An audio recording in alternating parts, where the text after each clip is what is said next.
Well, hey there everybody, I'm Adam. Thanks for hanging out with me again today on the channel. And today, we are building the Quirk Hopper. To be honest, when they announced this, I was a little annoyed, I guess, in a sense that I was really hoping that, this would be a Dynastorm or something else from the classic re-release line that a lot of people want. But we got a Quirk Hopper.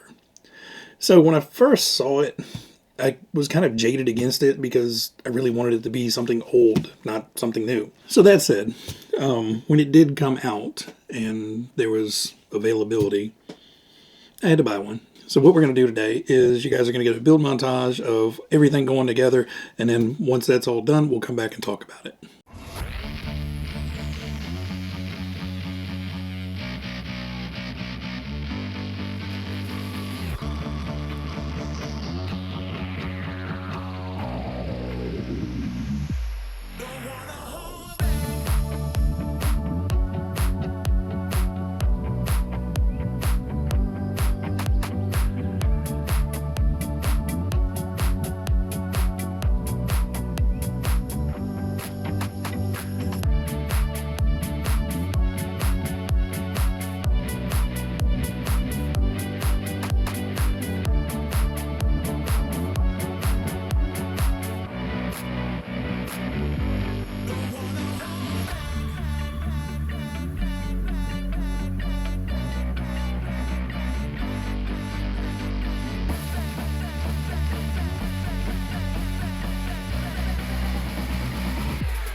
And here is the finished product.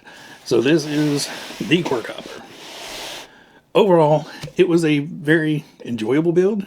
Didn't run into any issues. Everything went together just fine. Now, I did do some upgrades, I guess, to it. I did not use the stock 540 motor. Put in a sport tuned in there. I did not use the friction dampers. You guys saw I put in the CVAs. The ones I used are the 5519. That's the part number. And they're the mini CVAs, I think is what they call them. But you build them at the 64 millimeter length with a 10 millimeter stroke. All the parts layout is in the instructions for those, but that's what I built mine to. I probably could have gone with the 13 millimeter stroke, and that would have kind of lowered the suspension arms down a little bit, but with it kind of sitting with arms flat, you know, it's going to be about as stable as it's going to ever be running around out there. So hopefully that'll help with some rollovers, stuff like that. And then, of course, added bearings to the whole thing. Now, this thing eats bearings like nothing else. Well, the 6x6s do take more bearings, but man, this thing, I think there's 32-ish bearings in here. So I went through and I did replace every one of the plastic bushings, brass bushings, everything with bearings. So there's 2 850 bearings down in the lower steering pivot, and the rest are just 1150s from front to back. So you have 2 in each corner, and then the other 20 something are all in the transmission. Now I did use yellow cap bearings, just because I had them, and you know, go with wheels, but you can't see a single one of them, so it really didn't matter. Just happened to be what I had on hand. Now, the only other thing I did differently is this is actually gunmetal, not black like they call in the instructions. Now, I did paint the interior, the headlights, the silver, and I painted the cowls, the induction cowls, black. But the body itself, I painted in the gunmetal. PS23 gunmetal is what the body color is.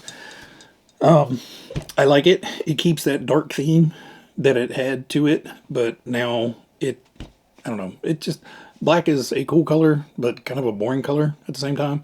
The gunmetal just adds a little bit of pop to it.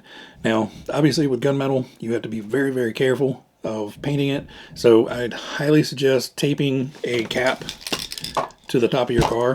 Just masking tape that on there, and hold on to it while you're painting with this. Mark Bryant tip I picked up years ago. Gunmetal is very, very, very error specific.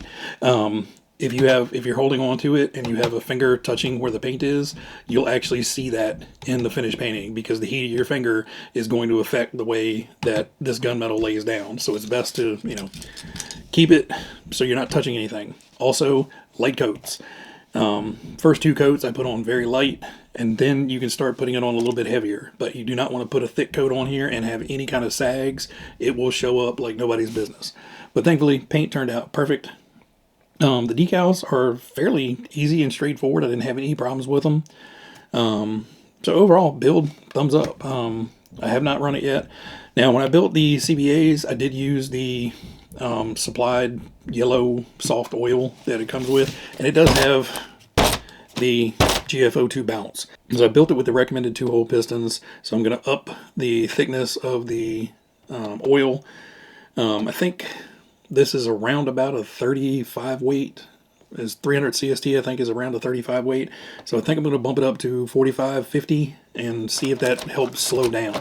Because it's just moving too fast. It needs to slow down that movement a little bit. So before I run it, I am going to switch out the oil to help slow that down. I would run it today, but it is still wet from 2 days rain, and we're supposed to get more rain this evening, so I doubt this gets run anytime soon, so I'm just putting out the build video as is. So what I'm going to do is I'm going to end it off with this up on the turntable so you guys can see it 360 and a little bit better view, and then we will have a run video of this coming out as soon as I can get it out there and not make a complete mess out of it. That said, the Zaxby's Capri showed up. I'm going to go ahead and dig into this. I'm just really curious to see it built. I think it's a really cool looking car, and I think it'll look great. I don't plan on doing anything wild with this one. You know, I'll probably put in a torque tune motor, sport tune motor, whatever I have, and then bearings, and that's probably going to be it. I don't think I'm going to go wild with any upgrades on this.